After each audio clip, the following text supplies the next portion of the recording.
Bismillahirrahmanirrahim. Assalamualaikum warahmatullahi wabarakatuh. Selamat pagi anak-anak soli dan soliha. Bagaimana kabar kalian semua? Alhamdulillah dengan keadaan sehat walafiat ya. Oke, sebelum masuk ke materi, mari kita baca doa terlebih dahulu. Gimana sikap berdoanya? Ayo, sikap berdoa. Tangan diangkat, kepala ditundukkan, berdoa mulai. Bismillahirrahmanirrahim.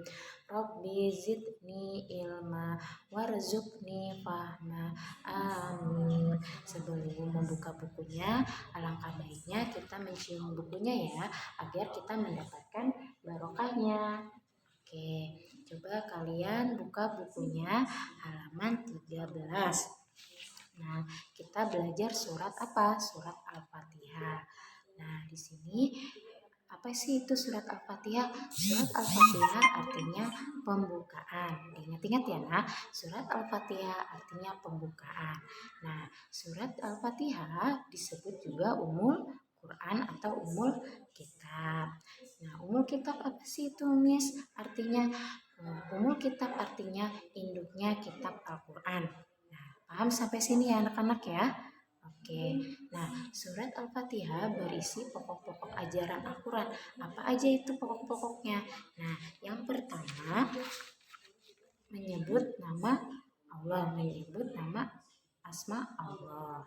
Nah, yang kedua kita bersyukur atas nikmat Allah. Setelah kita bersyukur atas nikmat Allah yang diberikan kepada kita, alangkah baiknya kita mengucapkan alhamdulillah atau alhamdulillah.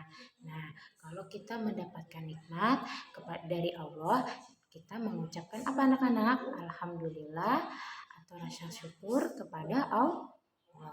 Paham ya nak sampai sini? Nah, yang ketiga, kita hanya menyembah kepada Allah ya, hanya Allah saja yang kita sembah. Paham ya? Nah, yang keempat adalah memohon pertolongan kepada Allah. Jika kita kesusahan atau kita kesulitan, kita minta tolong, kita berdoa kepada Allah. Paham ya anak-anak sampai sini? Oke, nah yang kelima ada surat Al-Fatihah. Ada berapa ayat anak-anak? Ada 7 ayat. Nah, apa saja yang pertama? Yang pertama ada Bismillahirrahmanirrahim. Nah, yang kedua Alhamdulillahirabbil alamin.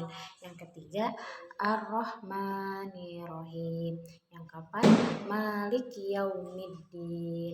Yang kelima Iyyaka na'budu wa iyyaka nasta'in. Yang keempat ihdinas syiratal mustaqim.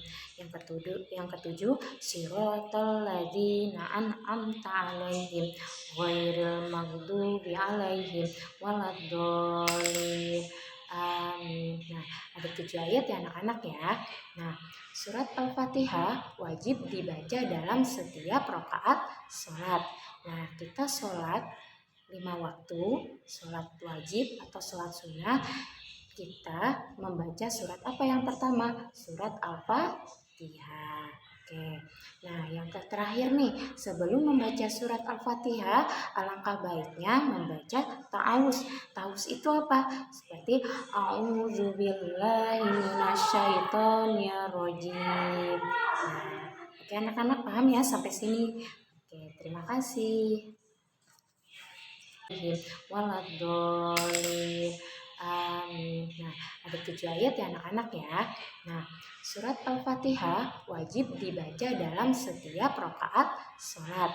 Nah, kita sholat 5 waktu, sholat wajib atau sholat sunnah, kita membaca surat apa yang pertama? Surat Al-Fatihah. Oke. Nah, yang terakhir nih, sebelum membaca surat Al-Fatihah, alangkah baiknya membaca ta'awuz. Ta'awuz itu apa? Seperti a'udzubillahi minasyaitonirrajim. Nah, oke anak-anak paham ya sampai sini? Oke, terima kasih. Nah, baik anak-anak, sekarang kita lanjutkan ke slide yang kedua. yaitu tentang pesan-pesan yang terkandung dalam surah Al-Fatihah. Baik, di baris yang pertama, kita umat Islam selalu menyebut nama Allah ketika membaca basmalah. Bismillahirrahmanirrahim, yang artinya dengan menyebut nama Allah yang Maha Pengasih dan Maha Penyayang. Baik, maksud dalam kalimat yang pertama ini adalah kita sebagai umat Muslim, sebelum kita melaksanakan kegiatan atau pekerjaan apapun, alangkah baiknya jika diawali dengan membaca basmalah, yaitu Bismillahirrahmanirrahim. Karena dengan kita membaca basmalah, insya Allah kegiatan atau pekerjaan yang akan kita lakukan akan diridhoi oleh Allah dan akan dimudahkan. Contohnya, misalkan anak-anak ingin makan. Nah, sebelum anak-anak memulai makan, anak-anak alangkah baiknya untuk membaca basmalah terlebih dahulu. Atau sebelum anak-anak belajar, baiknya anak-anak membaca basmalah, yaitu Bismillahirrahmanirrahim. Oke. Nah, di slide yang kedua, di nomor yang kedua, kita bersyukur atas karunia Allah dengan membaca hamdalah, yaitu Alhamdulillahirrabbilalamin, yang artinya segala puji bagi Allah Tuhan semesta alam. Nah, di nomor 2 ini kita harus bersyukur atas semua yang sudah Allah berikan kepada kita, baik itu merupakan orang tua yang baik kepada kita, merupakan visi kita yang sempurna, kita punya kedua mata, kita dapat berjalan, kita dapat mengambil makanan sendiri dengan kedua tangan kita. Itu merupakan karunia yang telah Allah berikan kepada kita. Karena itu kita harus bersyukur atau berterima kasih kepada Allah karena Allah sudah memberikan semua yang kita butuhkan kepada kita. Oke, sekarang kita lanjut ke nomor yang ketiga. Kita hanya menyembah kepada Allah, memohon pertolongan kepada Allah, memohon ditunjukkan jalan hidup yang benar dan lurus untuk kita tiru dan praktikkan dalam kehidupan sehari-hari kita. Nah, pada nomor 3 ini kita hanya boleh menyembah kepada Allah saja. Kita hanya boleh memohon, berdoa hanya kepada Allah. Nah, jadi kalau anak-anak mempunyai keinginan atau apapun itu, maka anak-anak mintalah kepada Allah semata. Tidak boleh meminta kepada zat atau sesuatu hal yang lainnya ya. Hanya kepada Allah saja. Baik, kita lanjut ke nomor yang keempat, yaitu kita meniru jalan hidup orang yang dikasihi Allah, kita menjauhi jalan hidup orang yang dimurkai Allah, juga menjauhi jalan hidup orang yang sesat. Baik, maksudnya di sini adalah kita meniru jalan hidup orang yang dikasihi Allah adalah Nabi, Rasul, dan juga sahabat-sahabatnya yang semasa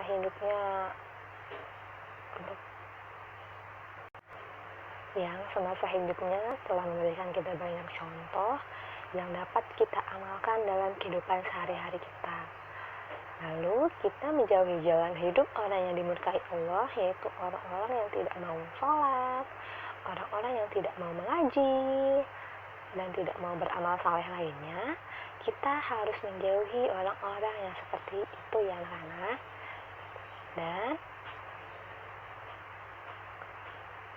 Dan juga menjauhi jalan hidup orang yang sesat. Maksud sesat di sini adalah orang yang tidak memiliki tujuan yang jelas. Dia tidak menyembah kepada Allah dan juga tidak menyembah kepada zat lainnya. Nah,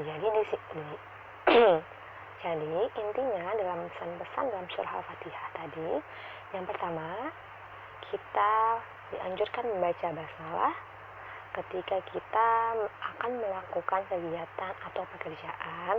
Yang kedua, kita bersyukur atas segala nikmat yang telah Allah berikan kepada kita. Dan yang ketiga, kita hanya boleh menyembah atau memohon hanya kepada Allah saja. Dan yang keempat, kita meniru jalan hidup orang pilihan Allah, seperti yang tadi Miss bilang, seperti jalan hidupnya Rasulullah serta sahabatnya dan juga para nabi.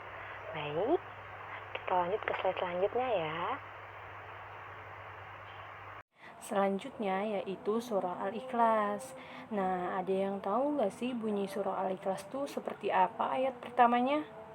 Iya, surah Al-Ikhlas ayat pertamanya bunyinya Qul huwallahu ahad.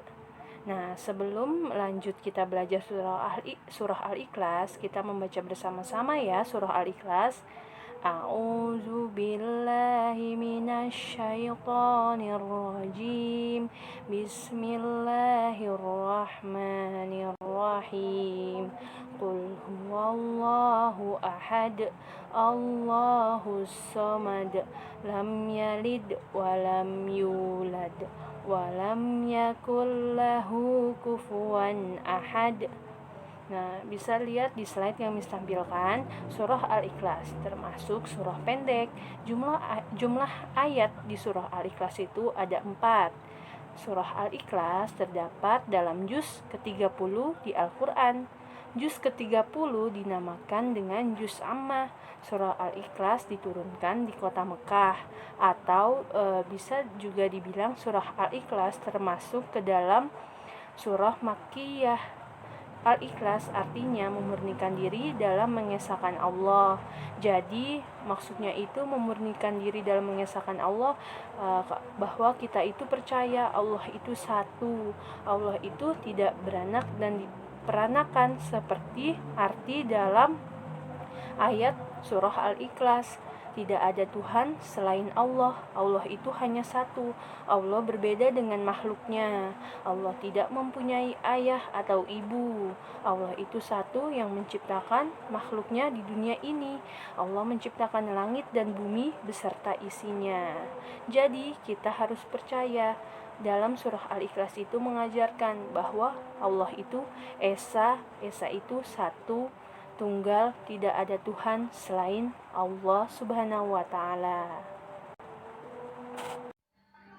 Pesan-pesan dalam surah Al-Ikhlas.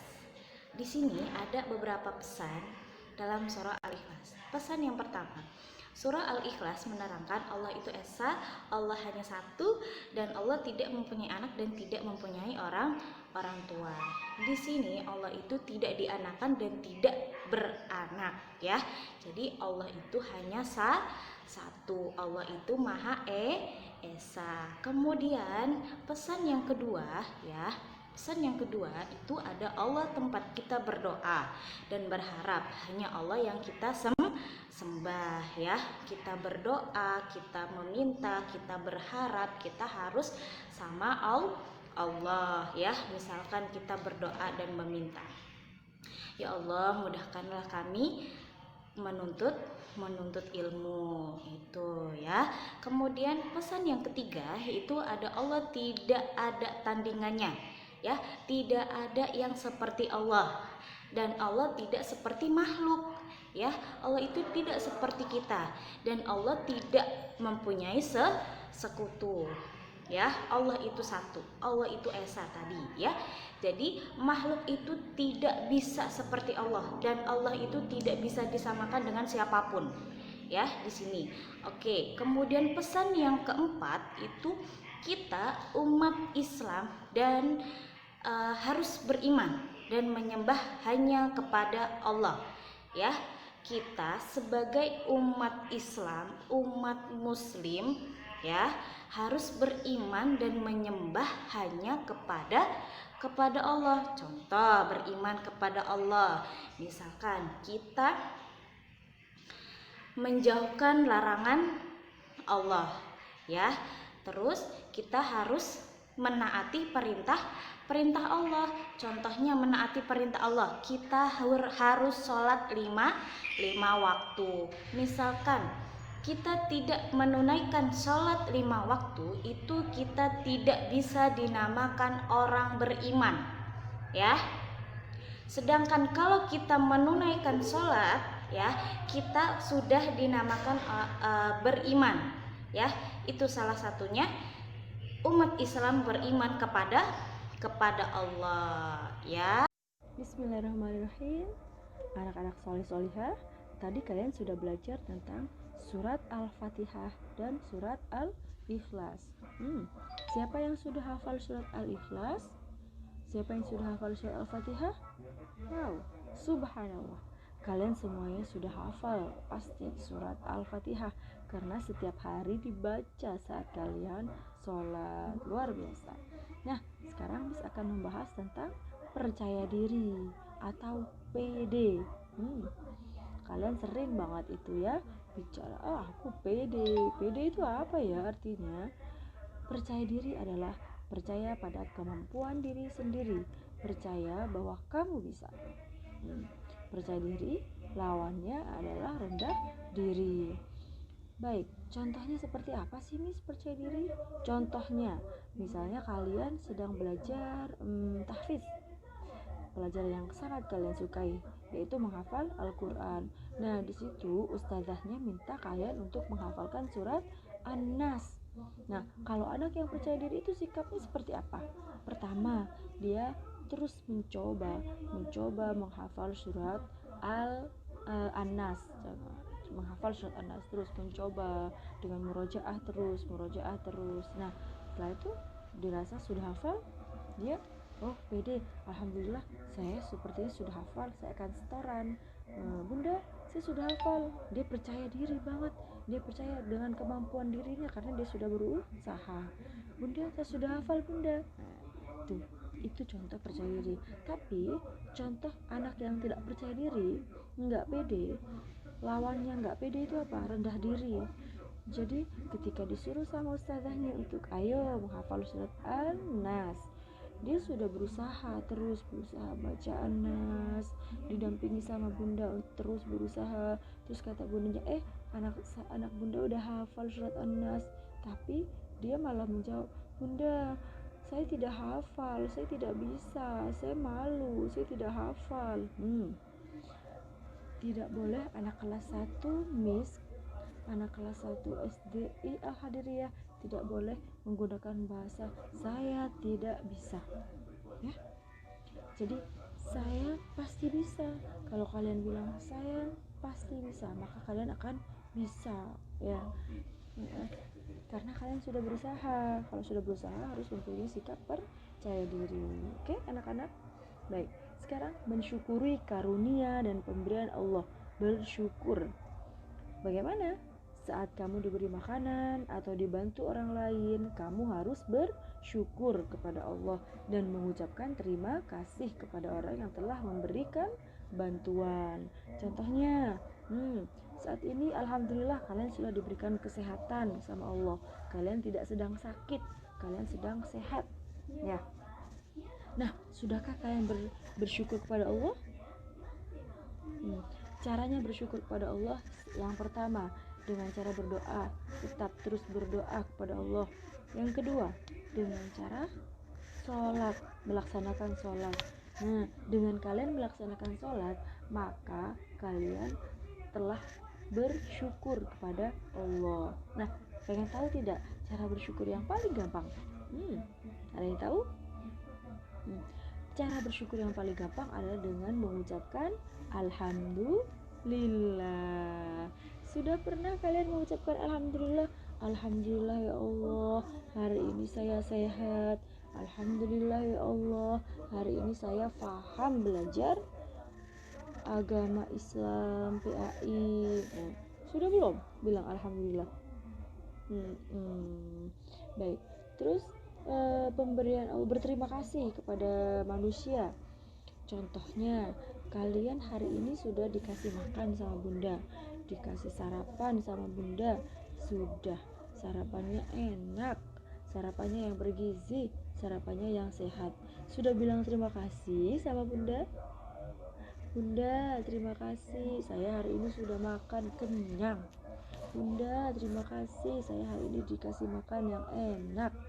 Sudah belum bilang terima kasih? Ayo, kalau belum, sekarang kalian di samping kalian kan ada Bunda tuh. Langsung kalian samperin Bunda.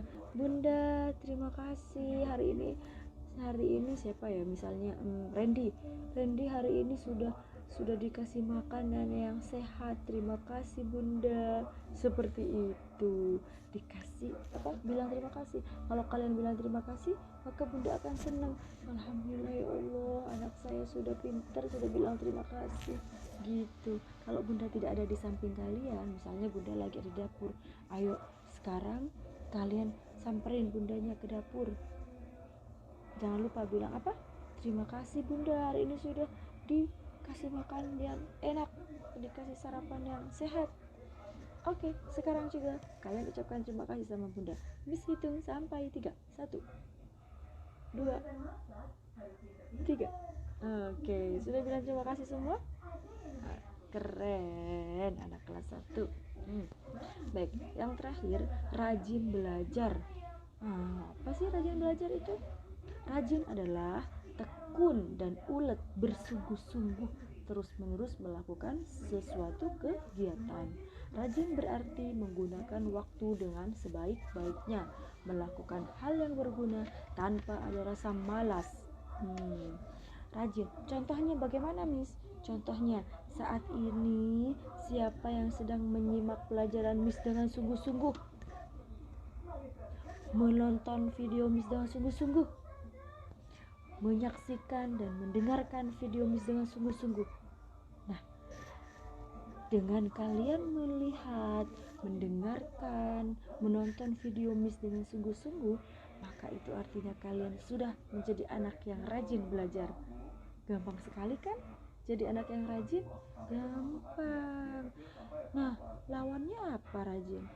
Lawannya rajin adalah malas. Contohnya bagaimana Miss anak yang malas Miss? Dia hari ini menonton video Miss dengan malas-malasan, sambil tiduran, sambil ngantuk, terus sambil pegang dagunya. Nah, seperti itu namanya tidak semangat, tidak sungguh-sungguh belajarnya, maka tidak dikatakan rajin belajar ya, tapi malas belajar. Coba hari ini Miss pengen lihat nih hari ini posisinya anak-anak kelas 1 hari ini rajin gak ya belajarnya?